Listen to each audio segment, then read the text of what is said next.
Hello and welcome to Armchair Analysts podcast. This is episode 27. I'm your host, Johnny, and with me always is... Ace of Base. All right, my man, we got a lot to get accomplished today. A little bit less time than usual, but I feel it. I think we can do it. It's all like bad news, right? Like there's a little bit of good news, but it's mostly bad news. We can sprinkle in some positive light. Yeah, I mean, maybe you can throw in some jokes or whatever, but... At least we didn't get COVID yet. Yeah. Bullshit. Anyway, so maybe we'll touch that later.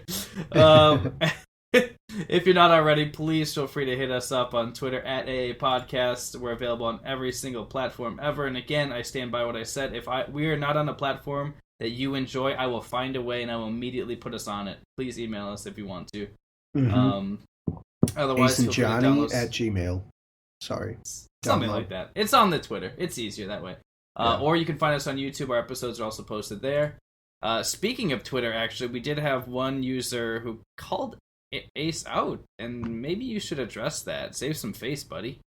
Actually, it was more positive manner. He was kind of jabbing Jim Harbaugh a little bit for his lack of performance at Michigan, and like seriously asked if the Gophers were tops in that division. Which I gotta agree with him, honestly. I think we got a better recruiting class, so I'm glad it was somewhat of a positive little jab, because I think with the new head coach, we've finally taken the next step up. I feel confident saying that. Top 10 recruiting class. Got some. I can feel you smiling as you're saying this too. I can feel that you're smiling and you're excited as you're saying this. We like topics. Good. Yeah, it is good. Yeah, and honestly, as a Badger fan, it's like, well, look at you guys. Down there in the... Because the thing is, it's like, it doesn't even matter, because even if you put, like, the Badgers and the Gophers and the Wolverines all in the same category, we're still below Ohio State, and it's sometimes below Michigan State, so it doesn't totally matter, but... Yeah. I mean, we're here, we're excited, we're probably not going to have a season, but we'll talk about that later, too. So this one is just based on my field. This is just what I experience daily. Johnny's Rant. Yeah, it's not always topical, and this time for me, it's going to be more just based on technology. Just because for whatever reason, I don't know why, but the two generations for me, my grandparents and the years around them, they are just plagued with the need for technology, but the inability to use it. And it is just so sad. I don't deal a lot with residential clients anymore, but when I do, it breaks your heart, really. It really hurts, because you see poor grandma's trying to get her printer to make her calendar for her family for the year, even though no one's going to look at it. She can't connect her printer. The guy in Best Buy, all she does is need it for browsing and, printing some documents here and there, and they're going to sell her a $1,300 gaming laptop because they said she needs it and she doesn't know any better. It's just they're just getting taken advantage of left and right, and it's really, really, really, really hard to watch. And it's even worse because they're just so frustrated. They're so confused. Like the stuff that should be so simple is just so convoluted. But either whether you go Apple or Windows, I've seen it both ways. I know one guy that I used to work with a few months back. He bought like all Apple products because everyone said, "Oh, it'll be really easy," and he still has like a dozen passwords and all this different stuff, and he's having a hell of a time. And I feel empathy, I feel bad, and I don't know, like I kind of want to offer like a house of tutelage. I don't know, like you come by and you come up with a couple questions and I'll just go through them, and then you leave me like a bottle of whiskey or something. We call it even. Like, ooh, heck yeah. Do like a little drive-through. I won't charge you, but if you have got something in your liquor cabinet or, some old antique you want to get rid of, I'll take it off your hands. But maybe we can work something out. They're definitely, it seems like the only safe space for them now is the grocery store because they at least know what they can buy there. But yeah, that's an interesting rant. I did not see it going that way. No. Well, and it's not something that is presented with me every day, but when it does, like, it's just a, quick slap in the face, like, damn, like, this is a thing, and it is not going away, because we're leaning more and more and more and more and heavily technology, and that's just Mm-hmm. all right.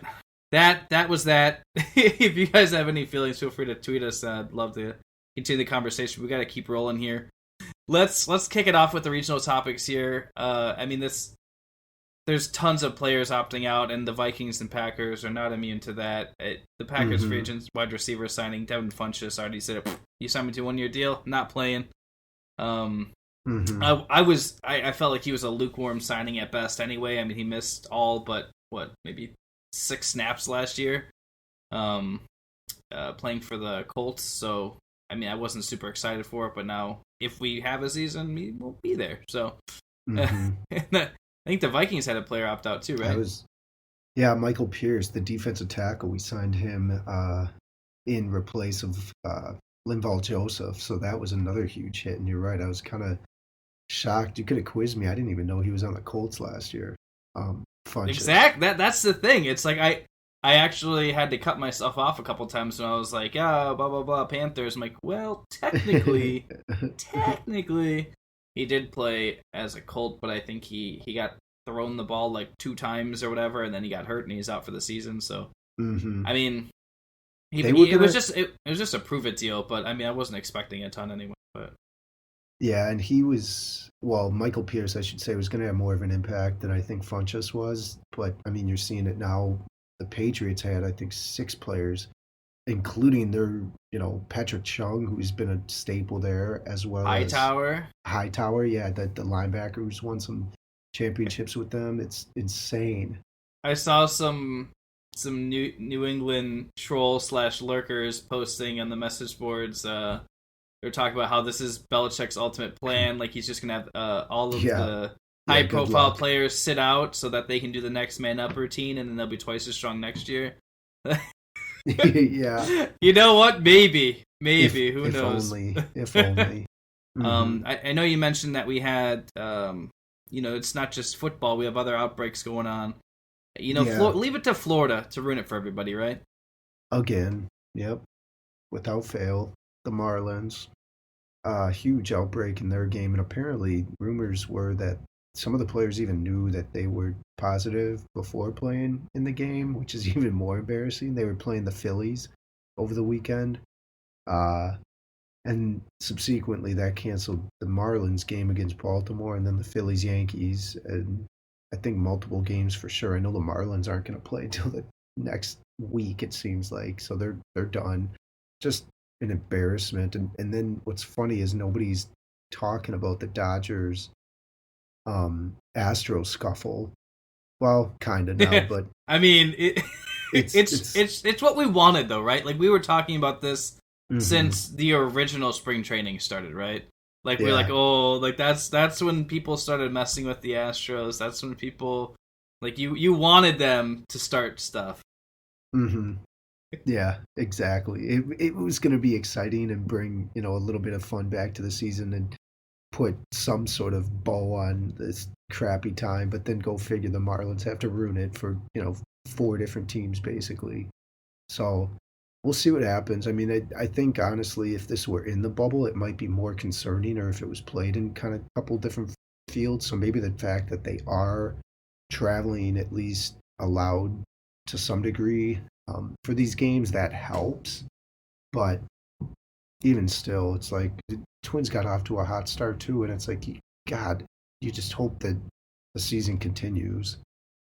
Yeah, and I guess we can take some time to chat about, I don't know what you want to call the last couple of days of Brewer games, but I was kind of disappointed that I had to listen to it on the radio, and it's hard because Euchre's he doesn't feel like he's as into it because a learning curve. The games were it kind of was like, imagine casting something that you've been casting for the better part of the last 2 generations, and now you're doing it from a monitor. You can't actually look at the game. You can't actually see the players. You can't. You're depending on the screen to tell you what's going on, and then you're relaying it to the audience. That's just so. I guess what I'm trying to say is, if you didn't already know, Euchre is casting every game from Miller Park. So they opened up versus the Cubs, obviously in Chicago, and he's spent probably the first 2 innings just going on about how crazy it is to have to do this and how he's seen so many different things throughout his tenure with the Brewers, but none compares to it. Yeah, like I can understand it. Even hearing it took him a while to get into the rhythm too. Like obviously it was awesome to hear his voice again, but it took him a little bit to get into a rhythm, and obviously with the lack of noise in the stadium as well in the broadcast, it was a little different. But the pumping of the noise, because the Twins, they got what's called Bomba Squad. They hit a lot of homers, so you can hear that background noise a lot when you're watching their games. And the last 2 games, they've had debuts from 2 pitchers, Kenta Maeda that they signed and Homer Bailey that they signed, that have been fantastic. So Bomba Squad, though, point is, I don't like that fan. It's garbage. Yeah, it's just either way. Like it's gonna be weird if they have the fake fans and fake noise. It's gonna be weird if they don't. I mean, watching a game on TV and you see no one in the fan or nobody in the stands, it's just uncomfortable. It's like watching a Twins game at home. Like it's just I'm just kidding. Yeah. But you get my meaning. But yeah, they did have not gotten off to a good start. That first game was abysmal. I honestly we're driving up north, so I didn't even catch the end of the game. But I checked the box score, and I'm very glad I didn't have to listen to the rest of the game because it was rough. Up north. But yeah, they pulled out an extra innings win just a couple nights after. So there's some grit, there's some fight of the team, but they switched so many moving parts since the run 2 years ago. So it'll be a little bit of a learning curve to try to get everybody on the same page because obviously they haven't really been playing together too much. So yeah. Whew, that's a lot of baseball, man. All right, so we already can kind of infer what's going to happen. I mean, the Marlins, they're not playing a game through the weekend now. So, that's obviously pretty impactful, and this is just the start. That was the first, 5 days of baseball? 4. Yeah, exactly. Not a good it's mark. So bad. Yeah, and I can't imagine that basketball is going to go any better. Obviously the players have much closer contact. I understand it's much less people, but... Lou Williams, idiot. They're not gonna. I hope they reprimand him. He shouldn't even been allowed back in. Yeah, I'm not really understanding the whole thought process here between some of this, but I like you said, I'm hopeful. I'm hopeful that we'll get to watch as much as we can. We've had to suffer this long. It'd be nice to at least get a few weeks worth, but there's some big golf tournaments coming up too. So they were just in Minnesota, but yeah, there's still stuff to watch, is what I'm saying. Yeah, and it's warm. We can just go outside instead of just watching sports all the time. I get it. I understand. Yeah, true. It's like 83 out again. So oh no. And humid. Yeah, so I know that we were talking about a lot of players like opting out and getting COVID, all this negative stuff. A little ray of sunshine here. Alex Smith, who we talked about, he had that documentary come out. Anyone who's even remotely familiar with the scenario, like, I would say 90% of the people that I talked to and interacted with were certain that he was done. Like, it was very, probably from, like, after the first surgery, or maybe even just watching him laying on the field when he was, like, carted off. Like, you're like, okay, this is a Theismann, he's done. Yeah, and it was like almost 30 years after, too, for the Redskins. Yeah, creepy coincidence. But this week he actually was cleared for football activity, and I cannot even imagine.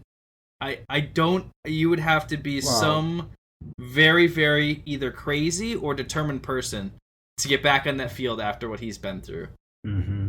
Literally had a near-death experience due to one of his surgeries getting infected. It was likely amputated. They were talking about having to amputate it. Oh my! That's the thing. It's like I don't know if that's the media just kind of pumping it up and trying to make it crazier than it already is. But yeah, it was a whole lot of awful stuff, and the fact that A, he's still under contract, and B, actually he could be starting for the Washington football team. So if we'll talk. Maybe we can talk about my conspiracy theories next week. But yes, the Washington. This would be a great story. We'll slate off half the show just for my tinfoil hat stuff. But yeah, I can definitely appreciate this guy's determination. It's kind of like the Ryan Shazier thing. Like again, some just crazy, terrible injury, and the dude is just bound and determined Heck, to Teddy Bridgewater.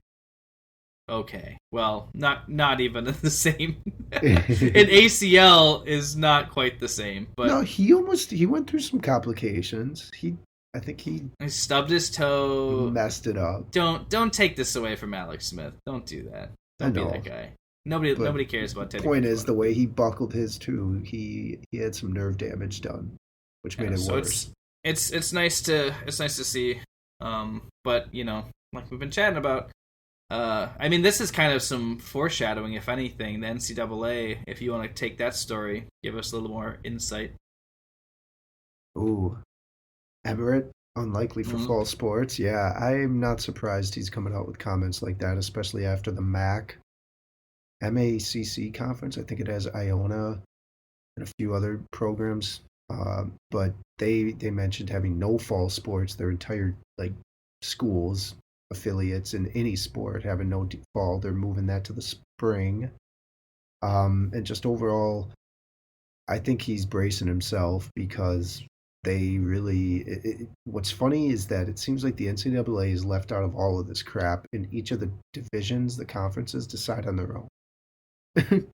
So, yeah, they're separate governing bodies, and they're all kind of calling their own shots, but yeah, you don't... As a whole, I mean, you kind of have to at least acknowledge that it's going to be difficult, and now the president he's just trying to buy time, really. He's right now they're calling for a delayed start to fall sports, shortened schedule. But I mean, looking at the schools, at least Madison and other state schools, our alma mater, they're doing a lot to try to make it suitable for students. Which, I mean, if they're doing that for they're trying to make the necessary steps so that student athletes will still have access to facilities and all that.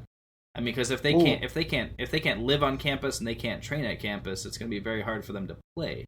Mm-hmm. We knew this was coming though, because I mean, in the fact that everybody's hesitant to send kids back to school in the first place, but knowing that the universities are trying their damnedest to try to get their ducks in a row to try to make this work, it leaves me hopeful. And as we talked about, I don't know, was it 2 weeks ago? The Big Ten's already kind of restricting travel. I don't know if it's 100% confirmed or not, but they're looking at an all Big Ten schedule, no out of conference games, basically not even traveling over time zone borders. They're just trying to keep it close, play within your division and conference. So that's smart. I'm hoping with just a few more parameters set, there can still be a season, even if it's not a real season. I would take that. I mean, we've already talked about how I'd rather have a college season, both football and basketball, than NBA and NFL now. Oh, but that wasn't always the case. Like the NFL product it's been slowly and gradually getting worse and worse as they kind of dilute the game. And now that the running game is basically as useless as ever, and they're just small tweaks here and there, making everything just a little bit different, and making old stats. I mean, like Dan Marino's records are just going to get destroyed, and they already have been, because it's getting 4,000 yards isn't a milestone anymore. Getting 1,000 receiving yards isn't really a milestone. No, getting 100 catches isn't even a thing, because now everyone's just dinking and dunking. And you're right, it's different. It's made it tough to watch for sure, but Well, and that's not even talking about the officiating. That's a whole. Correct. That's you can make a separate podcast about that, my friend. That's good idea. I can't even. Someone run with that. Trust me, you'll get fans. But yeah, it's gonna be difficult, and I'm hoping that eventually we can. I want to be able to say, I can watch this game with my kids, but for the last maybe 4 or 5 years, I'm pretty sure that by the time my kid can understand what the hell's going on TV, the game won't be recognizable, I don't think. Oh, wow. Yeah, it's... Rodgers I know people joke. Playing all these... I'm not even talking about the players. I'm talking about the game itself, just how the game is played. Like now, just the running rampant. I mean, we're really digressing here, but yeah. Feel free to cut me off or mute my mic, but it's the lack of attention to the defense. I mean, they're not really letting them do their jobs. each year it's something different. The pass interference comes in every couple years, but you remember Oh my the God, rules yeah. made for sacks on the quarterback. Like Yep. it's Can't go high or the low. defenders can't play. I know Myles Garrett will take things into his own hands, just beat the quarterback into Literally, submission. yeah. I digress. And it's remote. Broadcasts are still going to be remote. There we go. Back on track. Yeah, nice job. Yeah, I mentioned a little bit with Euchre, but that's probably the easiest transition of anything, right? Like the players having to do like the digital training camp and or the digital rookie camp, and talking with and working with teammates and coaches, via the internet. I mean, that's not easy. A rookie coming in, learning a playbook, and working with his positions coach over the internet, like all of that stuff has to be pretty terrible. But I feel like, Uke, he's obviously very, very in tune with technology. He's not part of my rant for this week, but most of the broadcasters, they are capable of doing this. It's not a huge stretch. Obviously, you'd like to be able to watch it and feel the energy, but there's no fans. It doesn't matter. Like, and for NBA, you don't even have fans. You don't even need to be there. Like it doesn't matter. And you're not even at a home court, so again, it's even if there were fans, it doesn't matter. Yeah, I agree. But I still think they're passionate about it though too. So you can.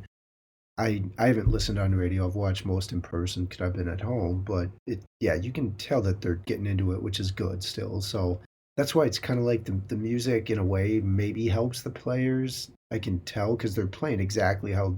Like the whole theme of the games are definitely like they're fans are there, so Sure, we'll see. I it's nice to hear the voices for sure, especially you. And it's bringing. I mean, they're putting a whole bunch of more advertisements too, all across the field in the stadium, like sections. well, and that's that what we are really vacant. wanted. That's what we wanted all along. I mean, you knew that was coming, but it's just funny how they're trying to resort to making a buck here and there. And now it is time for the best part of the show, Ace's Quick Six. Woo! One of these days I'll have some theme music. So I looked at local athletes that are in football for this week and figured I'd put a little 6 or 7 on, I think it's 6-on-6 team, Minnesota versus Wisconsin. And I mean, I guess to be honest, it's probably not going to be close. You guys got the Watt brothers. Apparently George Kittle, which I didn't know was from there. Trey Waynes, Melvin Gordon. That's just 6 that I could find. So it's a 6-on-6. You could probably just do 7-on-7, throw in each of our quarterbacks. You guys get Rodgers, we'll get Cousins. But the Minnesota team has Terrell Suggs, Larry Fitz, Adam Thielen, Ryan Connolly, Santrell Henderson, and Bo Allen. So half of our team is on the defense. Or no, four. We only have 2 receivers, basically. So why do we get a fullback, man? No offense to Derek, but come on now. Honestly, I thought it'd be funniest to just put all 3 on. It would just make also, Trey better. Waynes isn't on the Vikings anymore, right?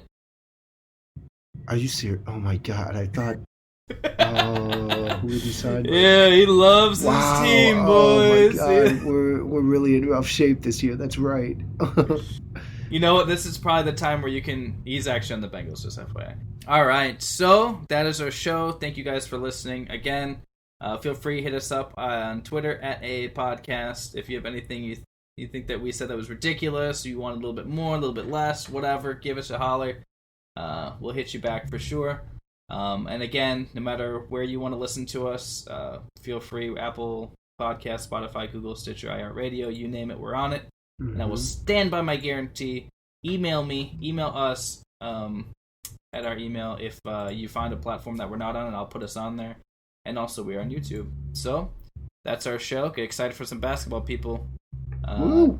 Yeah, I'm Johnny. That's Ace. And we are out.